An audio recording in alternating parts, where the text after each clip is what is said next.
Chapter 4, Egypt. So people called the Egyptians settled in the Nile River Valley, and they borrowed a lot of ideas from like farming and writing from the Sumerians. And they had one of the longer lasting civilizations in world history. If you think about it, 2,000 years, pretty long time compared to the United States. We've only been around for a couple hundred years. So the most important thing about Egypt to understand is that without the Nile, you've got no Egypt. So the Nile flows a long way from central to northeastern Africa. As a matter of fact, there's two branches of the Nile. There's the Blue Nile and the White Nile. But basically, at the end of the Nile, there's a delta, which is a fan-shaped area of fertile land, and that's the part up here, this area here that's green. And at different places, there are waterfalls, where you have to stop and get out of your boat and transfer your goods and things like that into another boat that's further up or further down. Otherwise, you'll crash and burn over the falls.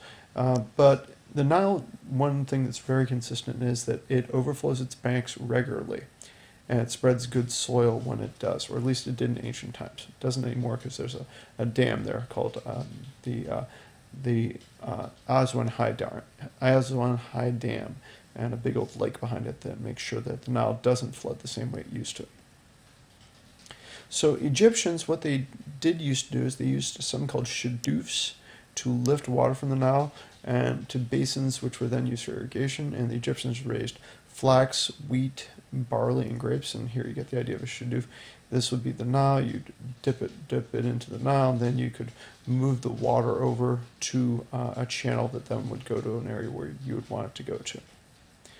So section 2, the Old Kingdom. Egypt had two kingdoms originally. There was Upper Egypt and Lower Egypt. Upper Egypt is here, and Lower Egypt is there. One really important thing to understand is that the Nile does flow north. So Narmer or Menes was the first leader of the United Kingdoms, and it was around 3100 BC. And the Old Kingdom started about 2600 BC and lasted for about 500 years. Now Memphis was the capital, and cities were centers of religion and trade, and government also. And most of the people lived in mud and brick houses in villages on the large farms on the banks of the Nile, not in cities. Most people farmed. That's basically what they did. Farmed and herded maybe a few animals, but primarily they farmed. Built monuments and roads and dug ditches. Here, this is an image from a tomb that has different people farming and harvesting their crops and such. Now the Pharaoh, the Egyptians believed in having a strong leader. And originally there were kings, and the kings changed to pharaohs, which means great house. Pharaohs were considered to be kings, priests, and basically a god as well.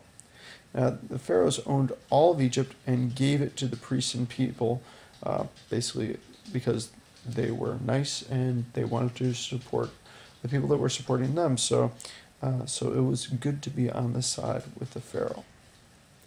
They stored huge granaries in case of famine, huge amounts of grain in case of famine, and these were in granaries. The pharaoh was in charge of the government, including trade. The pharaoh did have certain rituals they had to do to help with the harvest, make sure everything was going on. Remember, he was supposed to be calm and sort of like the Nile River, and predictable, and so no crazy leaders like later on with the Romans. Some of those guys were a little bit nuts, but they certainly was something that they wanted it to be nice and regular and predictable. So that was very important to them that their pharaoh be that way. Pyramids. The pyramids were great tombs for their pharaohs and their possessions. A lot of effort was needed for pyramids, and they took years and thousands of workers to construct. And this is Zozer's pyramid. This is a step pyramid, and that's one of the earlier ones. But you can see that's actually steps. And what they did was later on they changed it to actually being not steps, straight sides. The Egyptians believed in many gods, including Hapi, who was a river god, and Re, the sun god. Osiris was also important to the harvest and the afterlife. This is an image of Osiris and his wife Isis. The Egyptians used the Book of the Dead to learn spells that were associated with the afterlife that they would have to know in order to get through. And now the Egyptians, they embalmed the pharaohs and other people to preserve their bodies after death and believed this was important for the afterlife. This is an actual mummy. You can see the linen that they're surrounded by in this part, and then this is what they would look like if you unwrap them. Now, embalmed and chemically treated body was wrapped, and it was called a mummy, and they dried it out, and they took out basically some of the innards to make it so it would not rot. And really, it was a very intricate process of preserving people. Section 3, the Middle Kingdom. Now, the Old Kingdom ended when the government officials pushed out the pharaoh, which would seem like a hard thing to do, but not if you have a weak pharaoh, around 2300 BC. Now, the pharaoh established a Middle Kingdom, a new pharaoh established a Middle Kingdom around 2500 BC, and the pharaoh now had less power than in the Old Kingdom.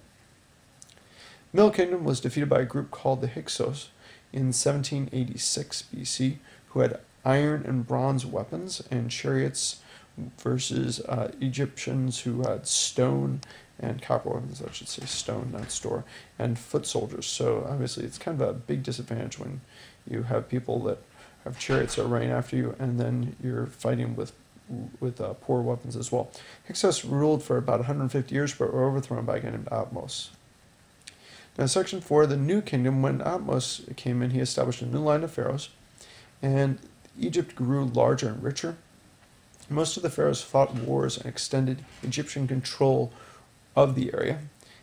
Most of the pharaohs were men, but there was a woman named Hatshepsut who ruled after her pharaoh husband had died. She helped to extend trade to East Africa.